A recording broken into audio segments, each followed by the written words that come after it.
now that we've spoken about how the internet works, in this episode, I want to talk about how exactly do websites work? What exactly does HTML, CSS, and JavaScript do exactly? Now, in order to access a web page, we all know that you need a browser, right?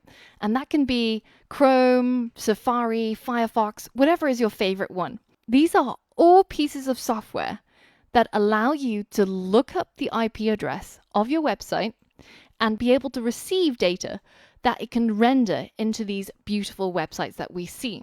Now, the data that you receive from the server usually consists of three types of files: HTML, CSS, and JavaScript.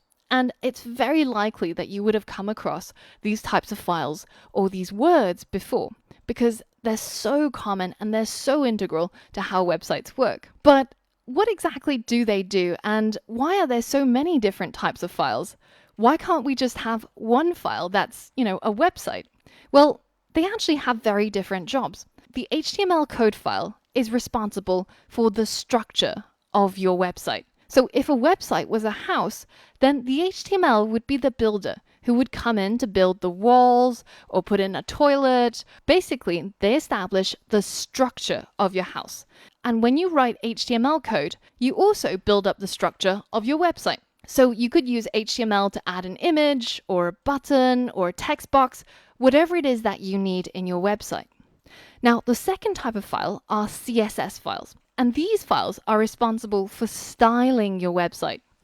If you were building a house, then this would be the painters and decorators. They would be going around painting the walls or adding stylistic flourishes to your place and generally making the place look the way that you want it to.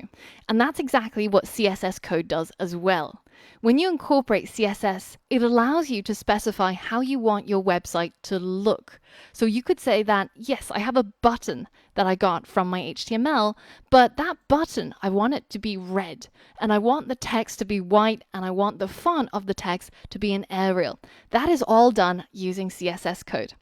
Now, the final component is the JavaScript code. And this is the code that allows your website to actually do things or have behavior. And if you were building a house, you would have the electrician come in who would be able to connect the wires so that your light bulbs actually switch on. Or somebody who comes in and does the plumbing so that your toilet can actually flush. And the JavaScript code does exactly that.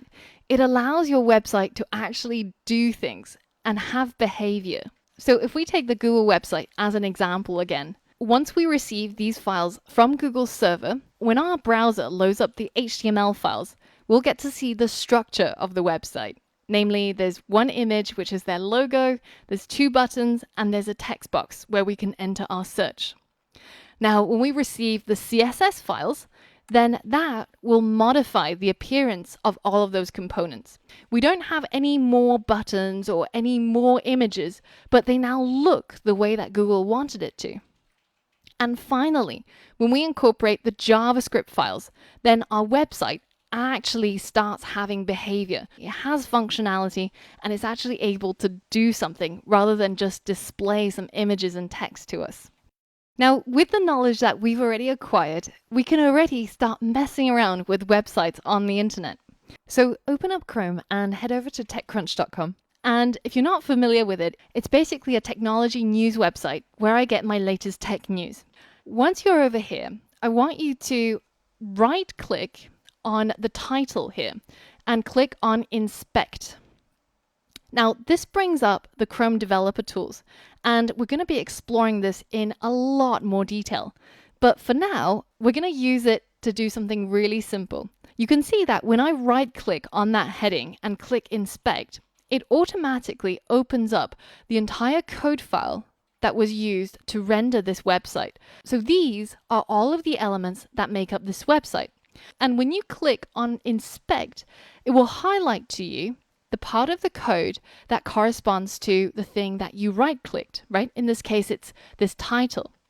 And inside this title, you can see that there is a link, which means that when you click on it, it'll go to another web page, but it's also got a bit of text. So right inside Chrome Developer Tools, if you double click on the bit of text that corresponds to the title, you can actually edit it. So let's go ahead and change the front page of TechCrunch. Let's say something like,